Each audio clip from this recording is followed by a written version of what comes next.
কাদের কদরত দানি বরকমাল আনতা রব্বি আনতা হাসবি দুল জালাল তুহি কাদের জলিলুল্লাহ জাহাদার বাহার হালে তুহি মেহরান গাহদার মাগফিরাত দা রদ উম্মীদ আজ লুৎফে তু যাকে খুদ ফরমুদায়ে লা তাকনাতু বাহরে আলতাফে তু বেপায়া বুয়া না उम्मीद अज रहमत शैताबुआत या इलाही तू मेरा माबूद है या इलाही तू मेरा माशूक है या इलाही तू मेरा खालिक है या इलाही तू मेरा मालिक है या इलाही तू मेरा गफ्फार है या इलाही तू मेरा सत्तार है। আমাদের চ্যানেলটিকে সাবস্ক্রাইব করে আমাদের সঙ্গে থাকুন। মহান রব্বুল আলামিন দুই ধরনের ব্যক্তিদেরকে ভাগ করে এক দল ব্যক্তিকে আল্লাহ তাআলা জান্নাতে পাঠাবেন, আরেক দল ব্যক্তিদেরকে জাহান্নামে পাঠাবেন। বিশ্বনবী সাল্লাল্লাহু আলাইহি ওয়াসাল্লাম বলেন, ইয়াদখুলু আহলুল জান্নাতি আল জান্নাহ ওয়া আহলুন নারি আন নার। কাল কিয়ামতের দিন আল্লাহ পাক রব্বুল আলামিনের ফয়সালার পরে জান্নাতীরা জান্নাতে চলে যাবে, জান্নাতি কাজকর্ম যারা করেছিল তারা জান্নাতে প্রবেশ করবে, আবার যারা জাহান্নামে হবে তারা জাহান্নামে দাখিল হয়ে যাবে। জান্নাতীরা জান্নাতে চলে যাবে, জাহান্নামীরা জাহান্নামে চলে যাবে। সুম্মা ইয়াকুলুল্লাহু তাআলা, এরপর মহান রব্বুল আলামিন ফেরেশতাদের উদ্দেশ্যে ডাক দিয়ে বলবেন, আখরিজু মান কানা ফি কলবিহি মিসকালু হাববাতিন মিন খরদালিন মিন ঈমান। সুবহানাল্লাহ। বিশ্বনবী সাল্লাল্লাহু আলাইহি সাল্লাম বলেন, আমার আপনার মতো হতভাগা যে সমস্ত ঈমানদাররা থাকবো, যারা সব সময় আমল করতে পারে নাই, পাঁচ ওয়াক্ত নামাজ পড়তে পারে নাই, আল্লাহ তাআলাকে ডাকতে পারে নাই, জিকির আজকার করতে পারে নাই, বিশ্বনবী সাল্লাল্লাহু আলাইহি ওয়াসাল্লাম এদের উদ্দেশ্যে আমাদেরকে সুসংবাদ দিয়ে জানায়া দেন। আল্লাহ পাক রব্বুল আলামিন কত বড় দয়ালু। আখরিজু মান কানা ফি কলবিহি মিসকালু হাববাতিন মিন খরদালিন মিন ঈমান। আল্লাহ তাআলা ফেরেশতাদেরকে ডাক দিয়া বলবেন, আমার বান্দাদের মধ্য থেকে যার অন্তরে বিশ্ববাসীর মধ্যে দুনিয়ার মধ্যে যখন বেঁচে ছিল সামান্য সামান্য সময়ের জন্য আমি আল্লাহ তাআলাকে বিশ্বাস স্থাপন করেছিল, এমন ব্যক্তিদেরকে জাহান্নামের আগুন থেকে বের করে করে এনে জান্নাতে পাঠায়া দাও। সুবহানাল্লাহ। মহান রব্বুল আলামিন কত বড় দয়ালু। মুসলমান বলবেন, যার অন্তরে সামান্য ঈমান রয়েছে, মিসকালু হাববাতিন মিন খরদালিন মিন ঈমান, সরিষার দানা পরিমাণ ঈমান যার অন্তরে রয়েছে, মুসলমান এদেরকে ফেরেশতাদের দিয়ে জাহান্নামের আগুন থেকে বের করায়া করায়া বেকসুর খালাস করায়া জান্নাতে পাঠায়া দেবে।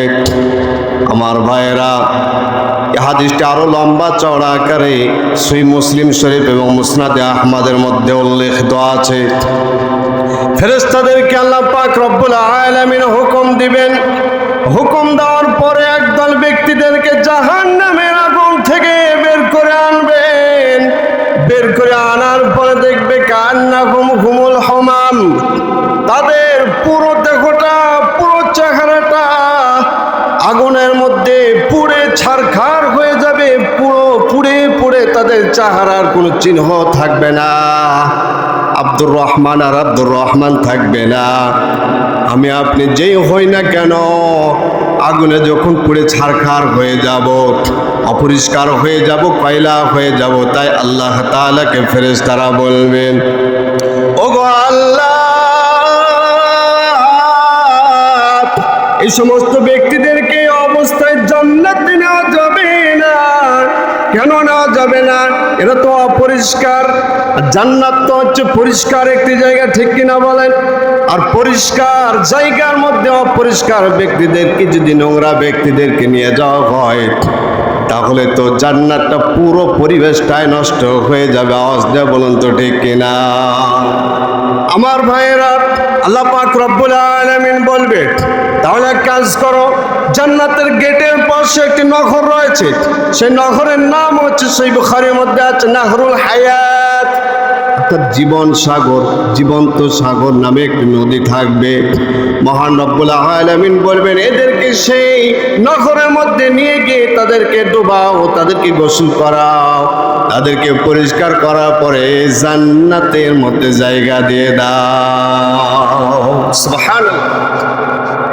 আমার ভাইরা, আমার বাবাজিরা, এরপর আল্লাহ পাক রব্বুল আলামিন কত বড় দয়ালু মুসলমান, এরপরে আবারও বলবেন, যাও, দুনিয়ার বুকে আমাকে কোন সময়ের জন্য বিশ্বাস স্থাপন করেছিল যে দেখো এমন কোন ইমানদার আছে কিনা, জাহান্নামের আগুন থেকে উঠিয়ে নিয়ে এসো, তাদেরকে উঠিয়ে আনার পরে জান্নাতে তাদেরকেও জায়গা দাও। আমার ভাইয়েরা, আমার বাবাজিরা, এমন ব্যক্তিদের অনুসন্ধান করার জন্য পাঠাইবে, ফেরেশতারা গিয়ে খুঁজে পাবে না। এমন কিছু ব্যক্তিবর্গ জাহান্নামের আনাচে কানাচে পড়ে থাকবে। পাতান চেনেননি? ধানের পাতান।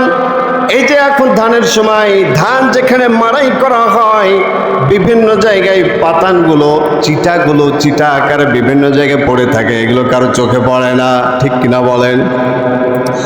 এমন কিছু ব্যক্তিবর্গ জাহান্নামের আগুনের মধ্যে চিটা আকারে পড়ে থাকবে, মুসলমান পড়ে থাকবে। এদের খবর নবী জানে না, ওলি জানে না, ফেরেশতারা জানে না, কেউ জানে না। জানে শুধু একমাত্র আমার আপনার সকলের প্রভু, তিনি হচ্ছেন, আওয়াজ দিয়ে বলতে হবে কে? আল্লাহ। আল্লাহ ছাড়া এদের খবর কেউ জানে না, জাহান্নামে আনাচে কানাচে পড়ে আছে। আমার ভাইরা, আমার বাবাজিরা, এই সমস্ত ব্যক্তিদেরকে মহান রব্বুল আলামিন জাহান্নামের মধ্যে নিজের কুদরতি হাত, অথবা রয়তা আছে, নিজের কুদরতি পা জাহান্নামে ঢুকাইবেন। জাহান্নামে ঢুকানোর পরে ওই যে আনাচে কানাচে পাতানের মতো, চিটার মতো ব্যক্তিবর্গগুলো জাহান্নামের মধ্যে পড়ে থাকবে। এই সমস্ত ব্যক্তিদেরকে আল্লাহ তাআলা নিজ কুদরতের মাধ্যমে জাহান্নাম থেকে বের করায়া জান্নাতে জায়গা দিয়ে দিবেন। বলেন সুবহানাল্লাহ। আমার ভাইয়েরা, আল্লাহ পাক রব্বুল আলামিন যদি হাসরের ময়দানে আমার আপনার প্রতি দয়া না করে, আমার আপনার পাশে যদি না থাকেন, বাঁচার উপায় থাকবে না। আমার ভাইয়েরা, আল্লাহ পাক রব্বুল আলামিনের রহমত, দয়া যদি গজবের উপরে যদি অগ্রগামী না হয়, আমার আপনার যে আমলের অতিগতি, এ আমল দিয়ে অন্তত জান্নাতের গেটেও জায়গা পাওয়া যাবে না, ঠিক কিনা বলে? আমার ভাইয়েরা, মহান রব্বুল আলামিন বিশ্ব নবীর মাধ্যমে জানাইছেন, আল্লাহ তাআলার যেমন রাগ রয়েছে, দয়াও রয়েছে। সাবাকাত গজবি রহমাতি, কাল কিয়ামতের দিন মহান রব্বুল আলামিনের গজবের উপরে, গুসার উপরে আল্লাহ তাআলার দয়াটা, অনুগ্রহটা এমন ভাবে অগ্রগামী হবে। মহান আল্লাহ তাআলা এভাবে দয়া করে করে আল্লাহ তাআলার জান্নাতে আমাকে আপনাকে জায়গা দিয়ে দিবে। মুসিবতে না পাই যদি, মুসিবতে না পাই যদি, করুণা তোমার, কবরে হাসরে কি হবে আমার, কবরে হাসরে কি হবে আমার। মুসিবতে না পাই যদি, মুসিবতে না পাই যদি করুণা তোমার।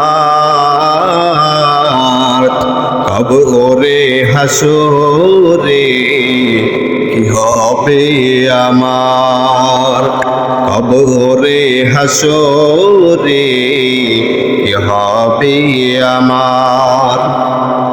আছি গো ডুবে আমি পাপেরি সাগরে, না জানি কি হবে ও পারের হাসরে। আছি গো ডুবে আমি পাপেরি সাগরে, না জানি কি হবে ও পারের হাসরে। তোমারি সুপারিশ বিনে, তোমারি সুপারিশ বিনে কেমনে হব পার। কবরে হাসরে কি হবে আমার। কবরে হাসরে কি হবে আমার। মুসিবতে না পাই যদি, মুসিবতে না পাই যদি করুণা তোমার।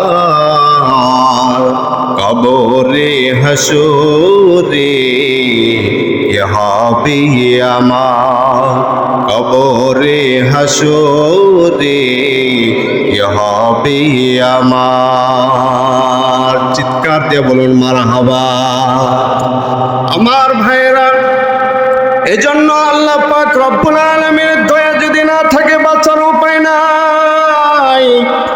ওই ব্যক্তি, যে সমস্ত ব্যক্তিরা জাহান্নামের আগুনের মধ্যে চিতার মতো করে বিভিন্ন জায়গায় থাকবেন, এই সমস্ত ব্যক্তিদেরকে কাঁচায় কাঁচায় আল্লাহ তাআলা জাহান্নামের আগুন থেকে বের করে করে জান্নাতের মধ্যে জায়গা দিয়ে দিবেন। সুবহানাল্লাহ। আমার ভাইয়েরা, খুব দিলের কানটাকে মনোযোগ দিয়ে বোঝার চেষ্টা করবেন। এই ব্যক্তিগুলোকে বের করা হবে, এরপরে ফেরেশতাদেরকে আবার ডাক দেয়া বলবে, ও আমার ফেরেশতাদের দল, যাও জাহান্নামের মধ্যে আর কোন ব্যক্তি আছে কিনা, আর কোন ইমানদার ব্যক্তি আছে কিনা, দুনিয়ার বুকে সামান্য পরিমাণের জন্য হলেও আমি আল্লাহ তাআলাকে বিশ্বাস স্থাপন করেছিল, এমন ব্যক্তি যদি থাকে জাহান্নামের আগুন থেকে বের করে আনো, জান্নাতে পাঠায়া দাও। আমার ভাইয়েরা, ফেরেশতারা খুঁজে পাবেন না। জাহান্নামের মধ্যে সর্বশেষ এক ব্যক্তি জাহান্নামের মধ্যে থাকবে। সর্বশেষ এক ব্যক্তি ইমানদার জাহান্নামের মধ্যে থাকবে। সর্বশেষ জান্নাতি যে হবে, সর্বশেষ ইমানদার যে জাহান্নামে থাকবে, তাকে কেমন দুনিয়ার মালিক বানাবেন মহান রব্বুল আলামিন। দেখেন, নবীজি সাল্লাল্লাহু আলাইহি সাল্লাম বলছেন, সর্বশেষ জাহান্নামে একজন ইমানদার থাকবে। আওয়াজ দিয়ে বলুন তো কয়জন? একজন থাকবে। এই একজন ব্যক্তি জাহান্নামের মধ্যে থাকবে হাজার হাজার বছর, অনেক বছর ধরে, শত শত বছর ধরে জাহান্নামের আগুনের মধ্যে শাস্তি ভোগ করতে থাকবে। এমন ব্যক্তির কাছে হঠাৎ আল্লাহ পাক রব্বুল আলামিন যাবে, গিয়ে বলবেন, ও বান্দা কি খবর বল। কি বলবেন? আমার বান্দা, তোর মন কি চাই ক। সুবহানাল্লাহ বলে। আরে জাহান্নামের সাথে আল্লাহ তাআলা কথা বলা মানে তো একটা মানে রহমত চলে যাচ্ছে, ঠিক কিনা বলে? জাহান্নামের সাথে কথা বলার টাইম আছে? কথা বলা মানে আল্লাহ তাআলা কোনো একটা খেলা দেখাইতে চাচ্ছে। ওই বান্দা বলবে, ওগো আল্লাহ, আমার মনে তো এমনটাই চাই, হাজার হাজার বছর ধরে জাহান্নামের আগুনের মধ্যে আমি পড়ছি, কিন্তু জাহান নামের বাইরের জায়গাটা কেমন আমার অন্তত পক্ষে নলেজে নাই। আমার মনটা চাচ্ছে যে আমি জাহান নামের বাইরে একটু ঘোরাফেরা করব। আমার ভাইয়ের আল্লাহ পাক রব্বুল আলামিন বলবে, ঠিক আছে, জাহান নামের বাইরে তোকে জায়গা দেওয়া হবে। জাহান নামের বাইরে যাওয়ার পরে দ্বিতীয় কোনো আবদার ওয়াদা করা যাবে না। সেই শর্তে তোকে আমি জাহান নামের বাইরে জায়গা দিয়ে দেব। ঠিক আছে আমার ভাইয়েরা, ওই যে সর্বশেষ ইমানদার ব্যক্তিকে জাহান নামের ভিতর থেকে বাহিরে জায়গা দিবেন। জায়গা দেওয়ার পরে, বাহিরে জায়গা দেওয়ার পরে বিশাল বড় একটি ময়দান দেখা যাবে। বিশাল বড় একটি ময়দান, ময়দান ওই পারে এক রাওয়াত অনুযায়ী সুন্দর একটি গেট দেখা যাবে, জান্নাতের গেট। সুবহানাল্লাহ।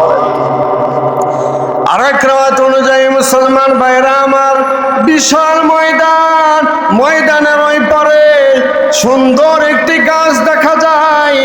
এত সুন্দর চমৎকার নাজ নিয়ামত দিয়ে ভরপুর আল্লাহ পাক রব্বুল আলামিন একটি গাছ দেখতে পাবেন ময়দানের ওই পারে। এবার আওয়াজ দিয়ে বলুন তো, ওই জাহান্নাম থেকে সর্বশেষ ব্যক্তির মনটা কি চাইবে? আওয়াজ দিয়ে বলেন। ওর মন চাচ্ছে যে আমি আল্লাহ তাআলা ওই গাছ পর্যন্ত আমি একটু যাব। এত চমৎকার একটি গাছ, গাছের কাছে মন তো অটোমেটিকলি যেতে চাইবে। জাহান্নামের বাইরে আসলো, বাইরে আসার পরে এত চমৎকার একটি গাছ দেখতে পাচ্ছে, মন অটোমেটিকলি চাইবে না ওই জায়গায় যায়? আমার ভাইয়েরা, আল্লাহ পাক রব্বুল আলামিনকে বলেন, ওগো আল্লাহ। আল্লাহ পাক রব্বুল আলামিন বলবেন, তোর মন কি চায় আমি জানি, তুই কি বলবি থাম, আমি জানি এটা। বলবে, গো আল্লাহ, ওই গাছটার কাছে যাব, গাছটার কাছে যাওয়ার পরে দ্বিতীয় কোনো আরো আদা করব না।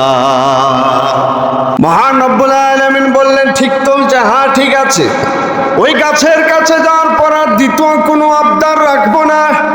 যে গাছের কাছে যাওয়ার পরে ওয়াদার কোনো করব না। আল্লাহ পাক রব্বুল আলামিন ওই গাছের কাছে নিয়ে যান। ওই গাছের কাছে যাওয়ার পরে এত সুন্দর সুন্দর নিয়ামত দিয়ে ভরপুর ওই বান্দা নাজ নিয়ামত ভোগ করলেন। হাদিসের মধ্যে আছে গাছটা হবে রসালো যুক্ত গাছ। কেমন গাছ? রসালো যুক্ত গাছ। কিন্তু হাদিসে এই কথা বলেন নাই কোন গাছ, গাছের নাম বলা হয় নাই। তবে খেজুর গাছ হইতে পারে, এটা আমার থিওরি অনুযায়ী বলছি, কেননা খেজুর গাছ তো রস পড়ে। আল্লাহ পাক রব্বুল আলামিন আল্লাহু আ'লাম, আল্লাহ তাআলা ভালো জানেন। ওই গাছের নাজ নিয়ামত ভোগ করার পরে গাছ থেকে আর একটু দূরে এই গাছের চেয়েও আরো সুন্দর আরো একটি গাছ দেখা যায়। এখন ওর মনে কি চাইবে বলেন? ওর মনে অটোমেটিকলি চাই ওই গাছের কাছে আমি একটু যাই। আল্লাহ পাক রব্বুল আলামিন কে বলবেন, ওগো আল্লাহ, আরে থাম, তুই কি বলবি আমি জানি, তবে না না না, আর দ্বিতীয় কোনো ওয়াদা খেলাপ করা যাবে না। মহান রব্বুল আলামিনকে বলেন, আল্লাহর একটা চান্স দেন, এরপরে আর ওয়াদা করছি আর কোনো আবদার আপনার কাছে রাখবো না। আল্লাহ পাক রব্বুল আলামিন এভাবে তো দয়া করে করে জান্নাত পর্যন্ত নিয়ে যাবেন। দেখেন আমার ভাইয়েরা, আল্লাহ পাক রব্বুল আলামিন তাকে দ্বিতীয় গাছ পর্যন্ত নিয়ে যায়। দ্বিতীয় গাছ ওই পর্যন্ত যাওয়ার পরে ওখান থেকে আর একটু দূরে নজর পড়ে যায়, আর একটু নজর পড়ে দেখে এই গাছের চেয়েও আরো সুন্দর আরেকটি গাছ। সেই গাছটি ঠিক জান্নাতের গেটের পাশে। সুবহানাল্লাহ। এবার আওয়াজ দিয়ে বলুন তো, তার মনে কি চাইবে? গাছ পর্যন্ত যেতে চাইবে না? আমার ভাইয়েরা, আল্লাহ পাক রব্বুল আলামিনকে বলেন, আল্লাহর একটাই, এরপর আর আপনার কাছে কোনো ওয়াদা করবো না, খিলাফও করবো না। আবার আল্লাহ পাক রব্বুল আলামিন ওই পর্যন্ত নিয়ে যান। মহান রব্বুল আলামিন একেবারে জান্নাতের গেট পর্যন্ত যে গাছটি রয়েছে, গেটের কাছে যে গাছটি রয়েছে, গেটের কাছে তাকে নিয়ে যায়। ওখানে যাওয়ার পরে দেখি জান্নাতের ভিতর থেকে কিসের যেন আওয়াজ আসতেছে। সুবহানাল্লাহ। আমার ভাইয়ের, এটা হচ্ছে একটা রেওয়ায়েত। ওই যে আরেকটা বললাম, ওইটা হচ্ছে মুসনাদে আহমদ, এটা হচ্ছে মুসলিম শরীফের মধ্যে আছে। আর ওই যে জাহান্নাম থেকে বের হওয়ার পরে একটা ময়দান, ময়দানের উপরে সুন্দর একটি গেট দেখা যায়, এটা হচ্ছে মুসনাদে আহমদের রেওয়ায়েতে আছে। আল্লাহ পাক রব্বুল আলামিনকে বলবেন, ও গো আল্লাহ, আল্লাহ তাআলা বলবে, কি বলছিস বল বান্দা। আল্লাহ পাক রব্বুল আলামিন এই কথা বলার পরে বান্দা বলবে, ও গো আল্লাহ, এত সুন্দর একটি গেট দেখা যায়, গেট পর্যন্ত যাব, এরপর আর দ্বিতীয় কোনো আপনার কাছে আবদার করব না। মহান রব্বুল আলামিনকে কথা বলার পরে বললেন, ঠিক আছে তো, হ্যাঁ ঠিক আছে, এরপরে কোনো আবদার তো রাখা যাবে না। মহান রব্বুল আলামিন ওই ব্যক্তিকে গেটের পর্যন্ত নিয়ে চলে যায়। চমৎকার একটি গেট। গেটের কাছে যাওয়ার পরে অটোমেটিকলি আল্লাহ পাক রব্বুল আলামিনের কুদরতি ভাবে আল্লাহ পাক রব্বুল আলামিন জান্নাতের গেটটা খুলে দেন। চিৎকার দিয়ে বলুন সুবহানাল্লাহ। এখন ওর মনে কি চাইবে বলেন? কি চাইবে? জান্নাতের গেট খুলে গেছে, ওর মনে কি চাইবে বলেন? ভিতরে যেতে চাইবে না? আমার ভাইরা ওই জায়গায় যাওয়ার পরে আল্লাহ পাক রব্বুল আলামিনকে বলবেন, ও গো আল্লাহ, বান্দা ওই জায়গায় যাওয়ার পরে ভিতরে বাড়ি দেখবে, গাড়ি দেখবে, নারী দেখবে, খাদ্যদ্রব্য, ফল ফলাদি, ফুল গাছ, বিভিন্ন ধরনের যত প্রকারের জিনিস হতে পারে জান্নাতের ভিতরে দেখতে পাবে। মহান রব্বুল আলামিনকে বলবেন, ও গো আল্লাহ, আমি একটা দৌড় দিয়া ভিতরে যাব আর আসব। আমার সর্বশেষ একটা ওয়াদা আপনার কাছে রাখছি, আবদার রাখছি, এই ওয়াদা আমি আর কোনোদিন ভঙ্গ করব না। আল্লাহ পাক রব্বুল আলামিন বলবেন, না না না, ওই ভিতরে যাওয়া যাবে না। মহান রব্বুল আলামিন এই কথা বলবে, বান্দাকে কথা বলবে, আর বান্দা দৌড় দিয়ে জান্নাতে চলে যাবে। দৌড়াতে থাকবে, দৌড়াতে থাকবে, আল্লাহু আকবার, দৌড়াতে থাকবে। আল্লাহ পাক রব্বুল আলামিন হাদিসের মধ্যে আছে, বান্দা থাম থাম থাম। আল্লাহ তাআলা বলবে থাম, আর বান্দা দৌড় দিয়ে ভিতরে চলে যায়। সুযোগ একটা পাইছে, আর ছাড়া যায়? ইন্ডিয়ার বর্ডার যদি বিএসএফ যদি না থাকে, আগের সময় আপনারা দেখছেন বাবাজিরা একটা দৌড় দিয়ে পলায় যেত না, সুযোগ পাইছে চলে যায়। এই বান্দা সুযোগ পাইছে, ভিতরে ঢুকে চলে গেছে। আল্লাহ পাক রব্বুল আলামিন, বান্দা ঠিক আছে, কথা তুই বললি ঠিক আছে, ঢুকলি তাও ঠিক আছে, এখন আমার কথা হলো, তুই তো বললি যাবো আর আসবো, এখন তাহলে চলে আয়। ওই বান্দা বলবে, না না না, ওগো আল্লাহ, দুনিয়ার বুকে জাহান্নামের জান্নাতের আমি আলোচনা শুনেছিলাম।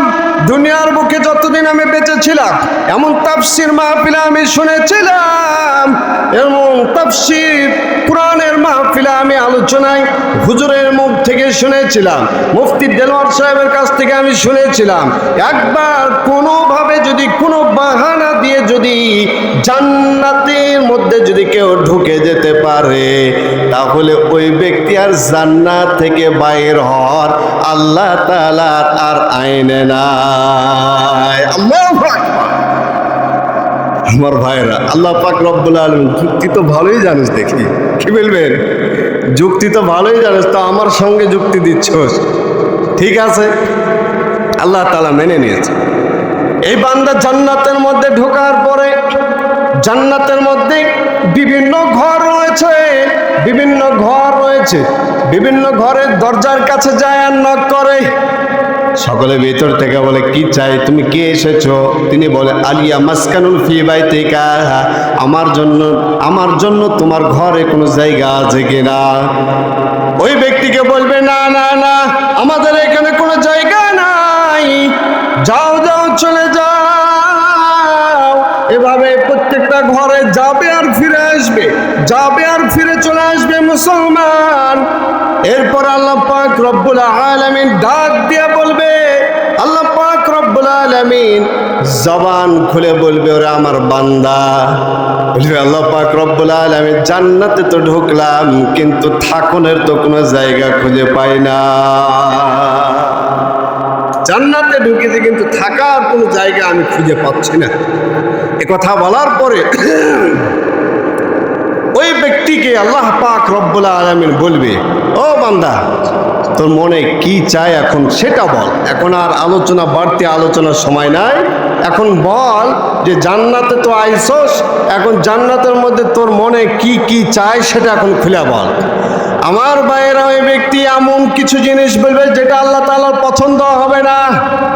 আমরা বাঙালির যদি হয় তাহলে তেলের জিনিস আমরা বেশি পছন্দ করি। কেউ বলবে পুরি, কেউ বলবে ঝালমুড়ি, কেউ বলবে বার্গার, ঠিক কিনা বলে?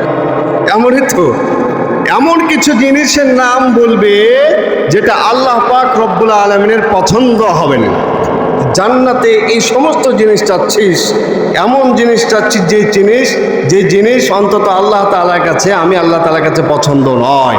ভালো কিছু চা, বান্দার সাধ্যের মধ্যে আর কিছু খুঁজে পাই না। আমার ভাইয়েরা, খুব মনোযোগ লাগিয়ে বুঝবেন। এরপর আল্লাহ পাক রব্বুল আলামিন বলবেন, আমার বান্দা, আমি জানি তুই কি চাইবি, এগুলো আমার পছন্দ হইবে না, কাজে তুই লিস্টই কর। আমি বলি এমন এমন জিনিসের লিস্ট করে দিব, সেই জিনিসগুলো তোর জন্য জান্নাতের মধ্যে কনফার্ম হয়ে যাবে। সুবহানাল্লাহ। আমার ভাইয়ের, আল্লাহ পাক রব্বুল আলামিন বলবে, জান্নাতের মধ্যে থাকতে হলে, ঘরের মধ্যে থাকতে হলে তোর খাওয়ানোর প্রয়োজন, ঠিক কিনা বলেন? খাওয়া লাগবে না? খাওয়ার প্রয়োজন, কি কি খাদ্য তোকে দিয়ে দিলাম, লিস্ট কর। এরপরে পানাহারের প্রয়োজন, আল্লাহ পাক রব্বুল আলামিন ওয়াসাকাহুম রাব্বুহুম শারাবান তাহুরা, আল্লাহ তাআলা বলবেন পানির দরকার, তোর জন্য আমি শারাবান তাহুরা দিয়ে দিলাম। তোর জন্য জান্নাতের মধ্যে থাকার জন্য একটা পালঙের দরকার আছে না নাই? আমার আপনার দুনিয়ার বুকে ঘর সাজানোর জন্য পালঙের দরকার আছে না? অবশ্যই আছে, একটা খাটের দরকার আছে। আল্লাহ পাক রব্বুল আলামিন বলবেন, তোকে খাট দিয়ে দিলাম, এমন খাট দিলাম মুকাল্লালান বিযযাহাবি ওয়াল ফিদ্দাতি, যে খাটটাকে, যে পালংটাকে আল্লাহ পাক রব্বুল আলামিন স্বর্ণ এবং রৌপ্য দিয়ে সুন্দরভাবে তৈরি করে রাখবেন। সুবহানাল্লাহ। আমার ভাইরা, আল্লাহ পাক রব্বুল আলামিন বলবেন, আরে পালং দিলাম, খাট দিলাম, সোফা দিলাম, আর একটি জিনিসের দরকার, যে জিনিসটি ছাড়া খাট মানায় না। একটু আওয়াজ দিয়ে বলুন তো, সেই জিনিসটা কি? ঘরগিলমান। সুবহানাল্লাহ বলে, এটা আবার কি আল্লাহ? আরে তোর জন্য জান্নাতের মধ্যে দুনিয়ার বুকে আমি সুসংবাদ দিয়েছিলাম, জান্নাতের মধ্যে যাওয়ার পরে আমি এমন এমন হুরগিলমান দান করব, জান্নাতীদেরকে আমি হুরগিলমান দান করব, যে হুরগিলমান এত সুন্দর, এত সুরভি, এত চমৎকার, মহান রব্বুল আলামিন ঘোষণা দিবেন, এই জান্নাতের হুরগিলমান যদি দুনিয়ার বুকে একবার যদি সুন্দরভাবে, একবার যদি শ্বাস প্রশ্বাস যদি ছাড়ে, মহান রব্বুল আলামিন বলেছেন, এ হুরগিলমান একবার শ্বাস ছাড়ার কারণে পুরো দুনিয়াটা সুরভিত হয়ে যাবে। বলেন সুবহানাল্লাহ। এত সুন্দর হবে হুরগিলমান, তোকে দিলাম হুরগিলমান, আর কি চাই বল? আল্লাহ পাক রব্বুল আলামিন বলবে, আরো একটা লিস্ট কর।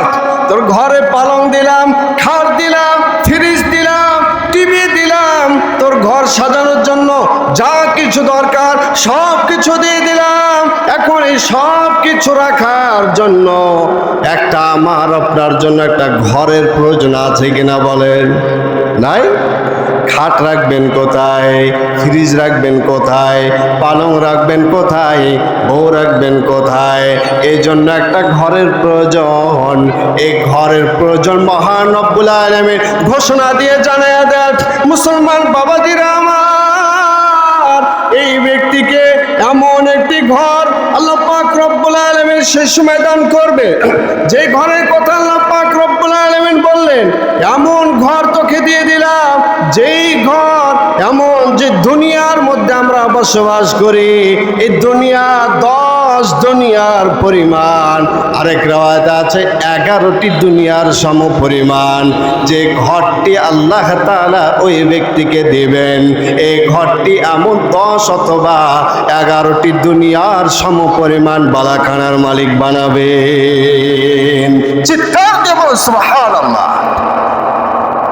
আমার ভাইয়েরা, সামান্য ঈমান নিয়ে সামান্য, তাও আবার সর্বশেষ জাহান্নামের মধ্যে যে ঈমানদার ব্যক্তি থাকবেন, সর্বশেষ জাহান্নামী ব্যক্তির যদি জান্নাতটা 10 দুনিয়ার সম পরিমাণ যদি হয়, তাহলে এবার একটু চিন্তা করেন, আমার আপনার আমল ঈমান যদি একটু সুন্দর হয়, তাহলে আমার আপনার জান্নাতটা কি পরিমাণ সুন্দর হবে একটু কল্পনা করে দেখেন।